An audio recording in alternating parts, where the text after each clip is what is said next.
Okay, so something that I really want to talk about, which we don't have time to go into the Russian Civil War. I mean, the Russian Revolution, which is really a type of civil war for Russia. Um, but what I want to say, and which affects U.S. history a lot, is that remember we went over the 19th century and 20th century America and how there were these socialist and communist groups, right? Okay, and anarchist groups. And remember, if some of you have followed or caught on to the fact that I mentioned in some of my lectures that there wasn't any communist states existing at the time. These were ideas on paper, okay, essentially, that people wanted to aspire to. And socialism and communism was anti-capitalist. It saw that workers ultimately, if they wanted to, that there's no way that they wouldn't end up suffering and stay in a lowered position unless they overthrew the capitalists. Okay? And so it was a revolutionary idea. I mean, for many of them, the idea of classical Marxism is that capitalism would inevitably get worse for workers as opposed to better, and that the revolution would just, it was inevitable. It was written, in a sense, predestined into history. Okay?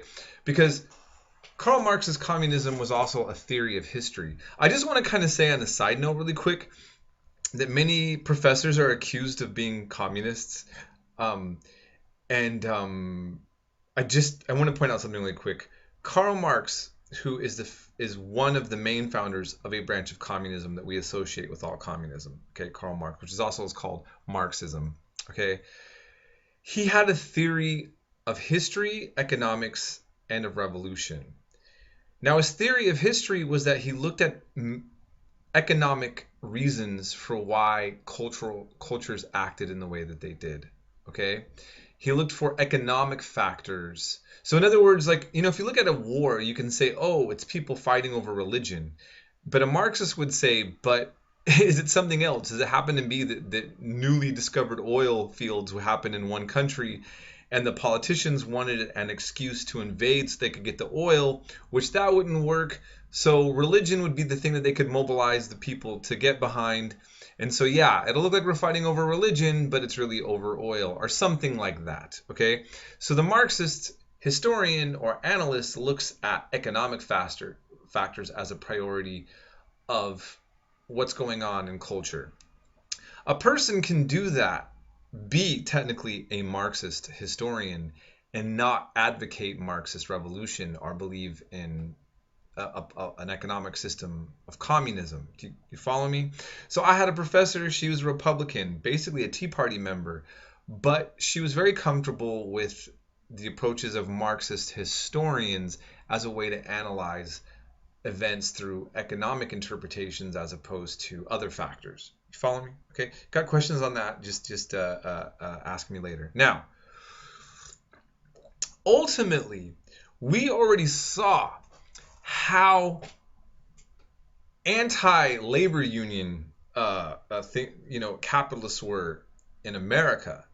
The shooting and killing of union people and labor, like police, National Guard, paid thugs, whatever it took to squash any kind of resistance by workers.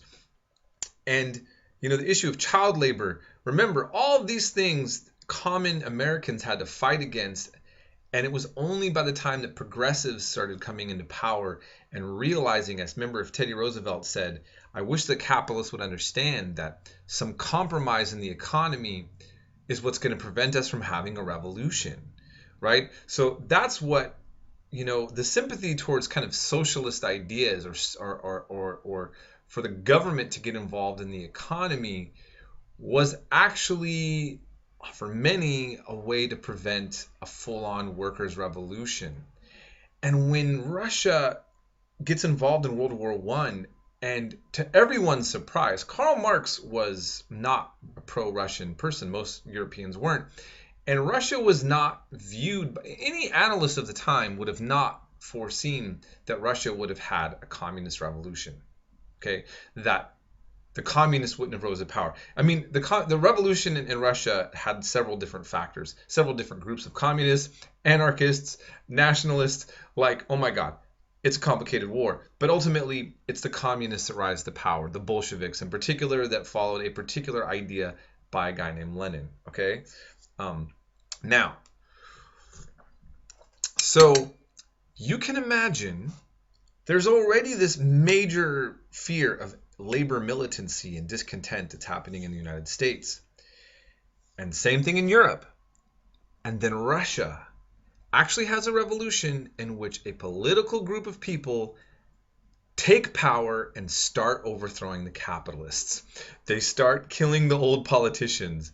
They start taking over factories and giving the state consolidating in the hands at the expense of the wealthy and the powerful and the old order of Russia. Now, the world didn't know if this was going to be a system that worked or not. What everybody knew is that the rumors, I mean, there was no YouTube, you didn't have like the phones to show what's going on, is that worker revolutionaries overthrew the rich elite capitalists and took power on their own. Oh my God, can you imagine the fear, the shockwaves, the terror, the horror coming from the business classes of everywhere else in the world? And can you imagine if you're an average worker who has been working 14-hour days and you feel quite terrible about your lot in life, and that you catch wind that workers actually overthrew their bosses and the corrupt government, and that they could come to power. How inspiring that might be to you, also not knowing necessarily any of the darker sides of that revolution or what was taking place. So that sent shockwaves to the political systems of every place in the world. It emboldened radical ideas, and it also terrified more reactionary conservative ideas and created a lot of paranoia, or what we call the Red Scare in America. Okay, so just keep that in mind. And something that most Americans have no clue about is that the United States with Allied forces immediately invaded Russia after World War I in hopes to crush the communist revolution, and it failed. And I think that I wanted to show you this clip by this one guy. He does a great job. He does kind of address it, though, as if Western leaders really didn't know what they're doing. And while I think that that's true, I think he's not taking into account the fact that the real issue was the factors that I just mentioned. But I thought you would enjoy this clip. And then after this, I'm going to show you a clip by Bernays and show you how public relations during the Roaring '20s, how women were not supposed to smoke cigarettes, and how a public relations man using psychoanalysis influenced by his uncle Sigmund Freud was able to convince women that smoking cigarettes was a kind of feminist liberation ideology.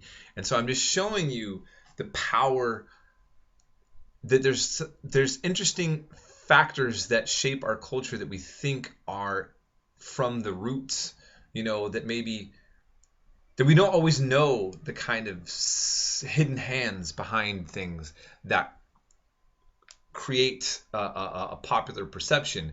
I don't want to encourage conspiracy theories too much.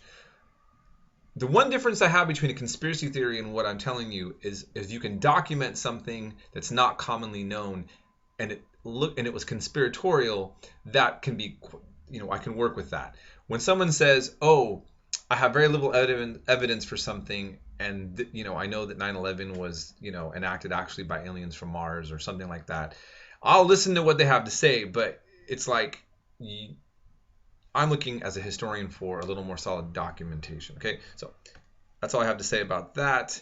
Actually, I went too far on this lecture, so I'm going to stop here. I'm going to then post this YouTube clip and then this one by Bernays. That is the public relations man. He's very famous / infamous for having big businesses pay him to help figure out how to manipulate us into getting to buy products. It's a very interesting history that you should explore more on your own when you get a chance. Okay, so I'm going to leave it at that and put these documentary clips for you to watch.